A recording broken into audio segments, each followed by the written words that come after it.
Pela primeira vez no Conselho de Segurança da ONU, um cessar-fogo imediato é aprovado de fato e pela primeira vez também desde o início da guerra, os Estados Unidos vira as costas para Israel. Aguenta aí que a gente vai falar sobre isso.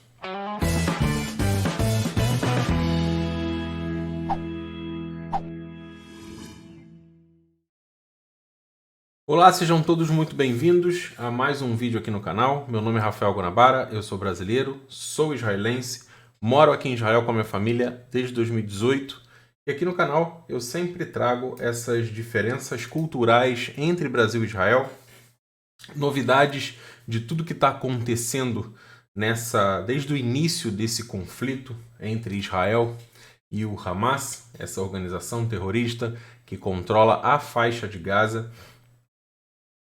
E agora, no dia 25, ou seja, ontem, foi aprovado um cessar-fogo imediato pelo Conselho de Segurança da ONU. Na verdade, essa aprovação aconteceu na segunda-feira, na última segunda-feira, dia 25 de março de 2024.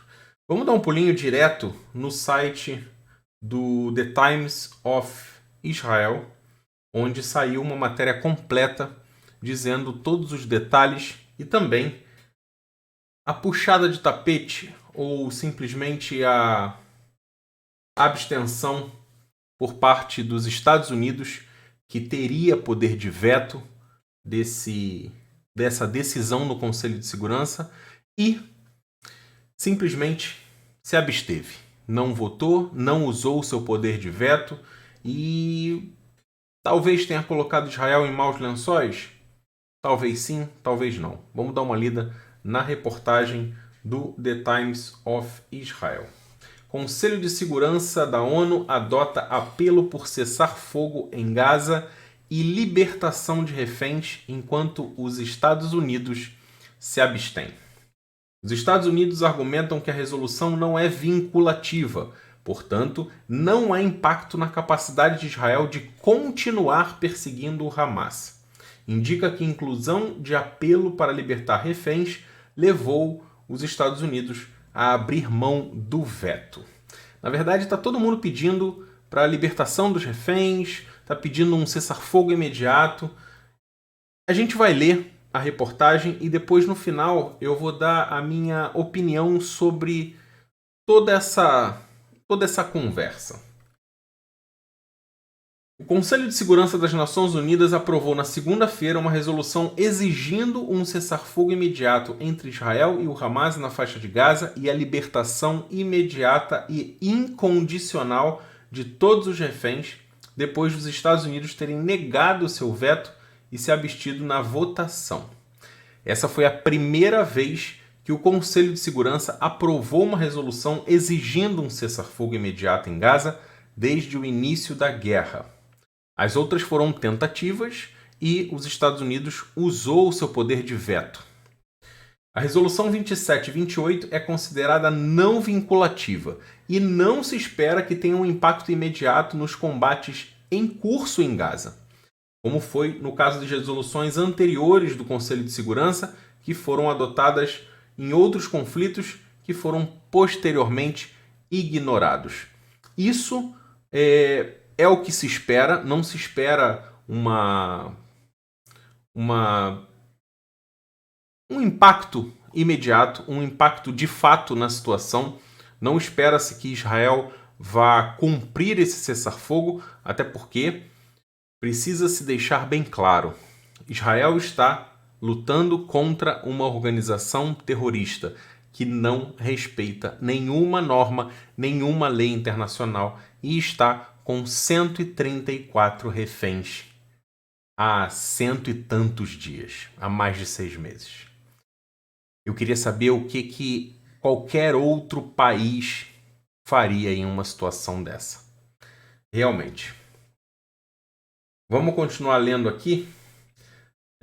Não se espera que Israel cumpra o apelo de resolução para um cessar-fogo imediato e não se espera que o Hamas siga o pedido de libertação imediata e incondicional dos 134 reféns.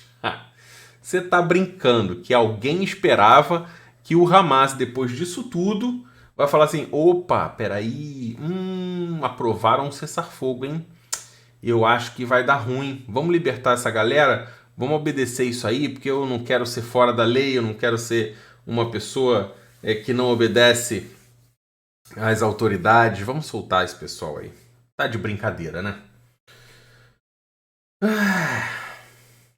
Embora apenas o primeiro seja parte da Carta da ONU e não cumpra as suas resoluções, poderão levar a pedidos de sanções. Ou seja, tanto Israel quanto o Hamas foram parte dessa resolução.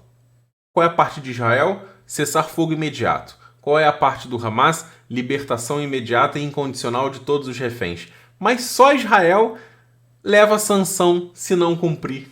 Olha que lindo!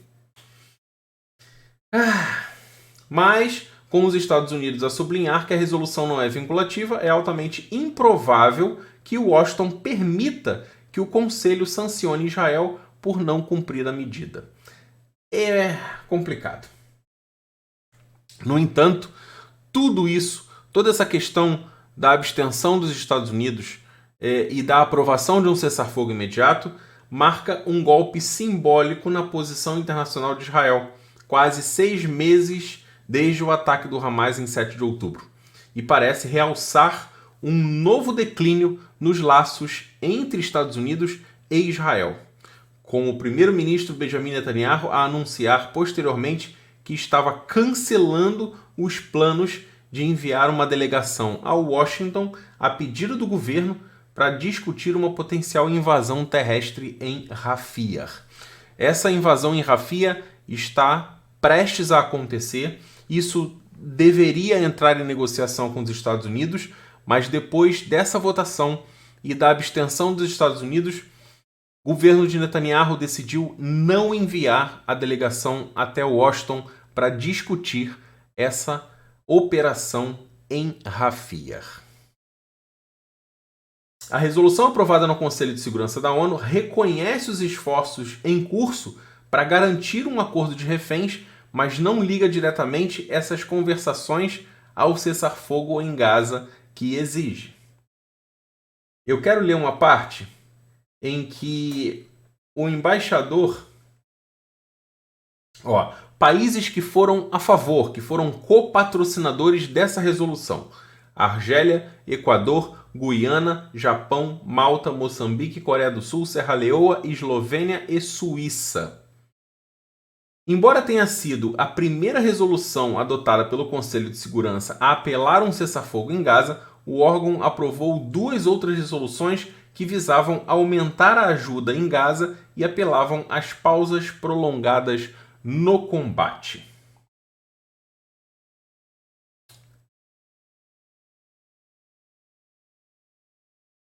A embaixadora dos Estados Unidos na ONU, Linda Thomas Greenfield, disse que tinha de se contentar com a abstenção na resolução, em vez de votar a favor, principalmente porque não incluía uma condenação do Hamas.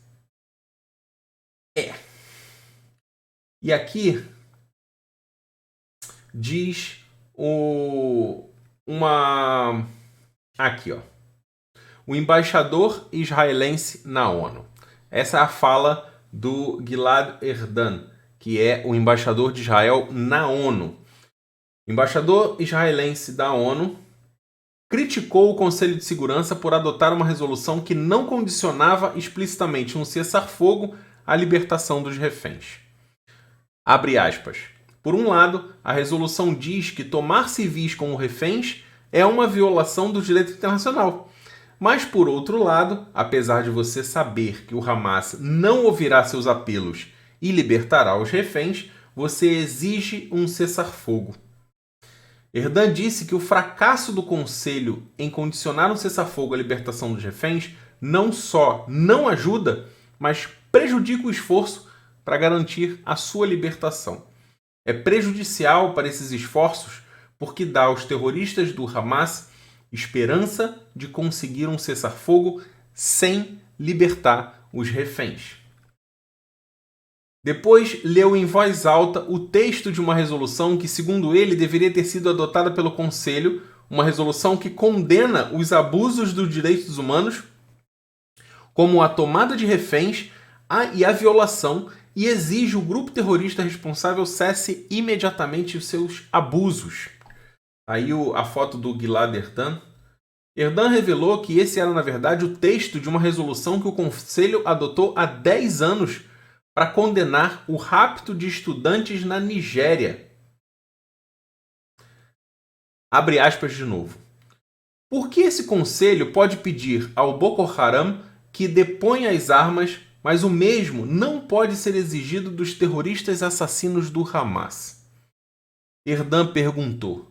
A vida do bebezinho Kfir Bibas vale menos do que a vida de uma criança nigeriana?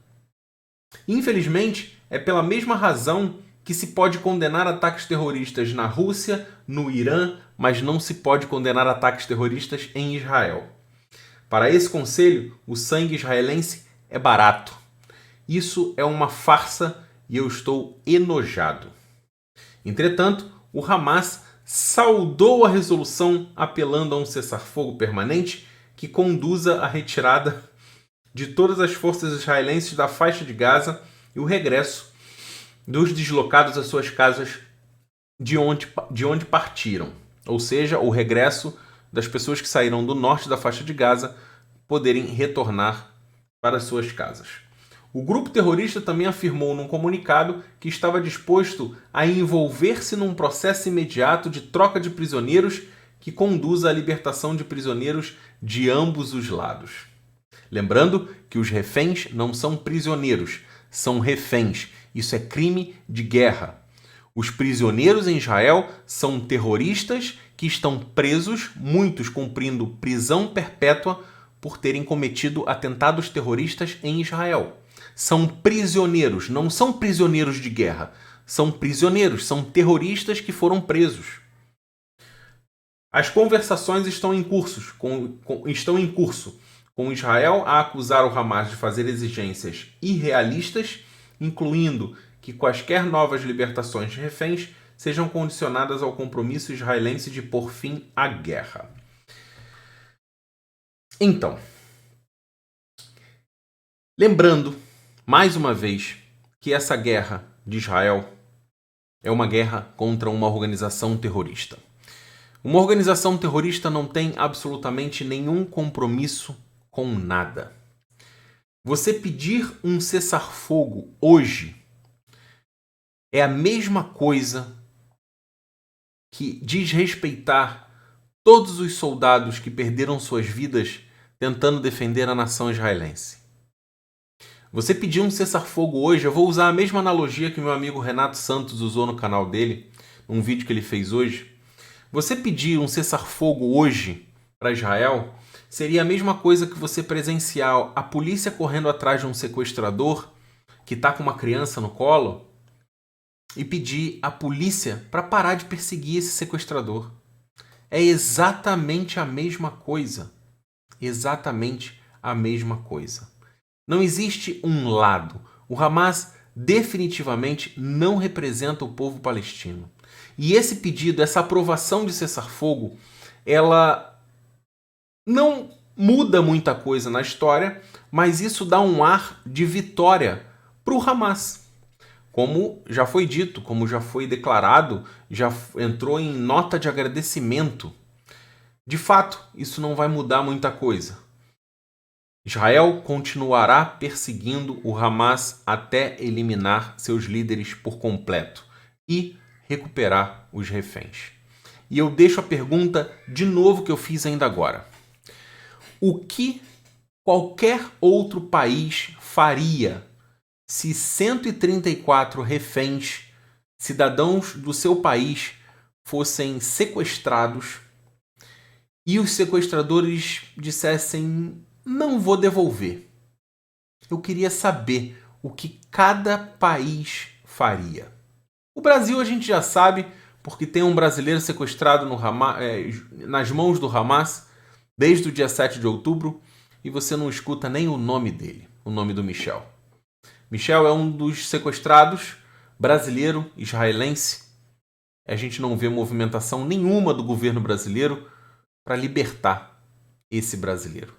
Mas os de Gaza, os brasileiros de Gaza, que não sabem falar nem presidente, falam senhor presidente, esses estão lá no Brasil, foram resgatados. E fizeram de tudo para resgatar. Um brasileiro meio estranho. Um brasileiro que publicou nas suas redes sociais que estava na hora de explodir ônibus em Tel Aviv.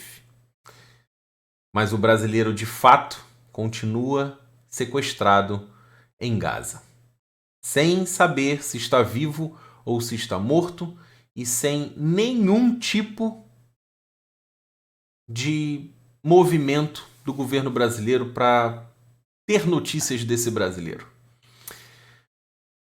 Responde aqui para mim, o que você acha que cada país faria nessa condição que eu coloquei? Se tivessem cidadãos desses países sequestrados e os sequestradores dissessem, eu não vou devolver. Comenta aqui embaixo. Muito obrigado para quem assistiu esse vídeo. Se você não é inscrito ainda no canal, se inscreve aqui embaixo, ativa o sino para você não perder qualquer vídeo quando eu colocar conteúdo novo aqui na plataforma. Se você quer aprender hebraico no conforto da sua casa, parceiro do canal, curso de hebraico Hebraico Sem Fronteiras, o melhor curso de hebraico online disponível hoje na internet. Temos cupom de desconto para quem acompanha o canal e está aqui embaixo na descrição do vídeo. Até 15% de desconto na compra dos 2 módulos do curso de hebraico para você que nunca teve contato com hebraico, não conhece nem o alfabeto. O professor Dror, que é um israelense, mas que fala português, vai te ensinar desde o nível 0 até a sua leitura e a sua conversação. Link aqui embaixo na descrição. Um forte abraço e até o próximo vídeo, até a próxima live. Bye!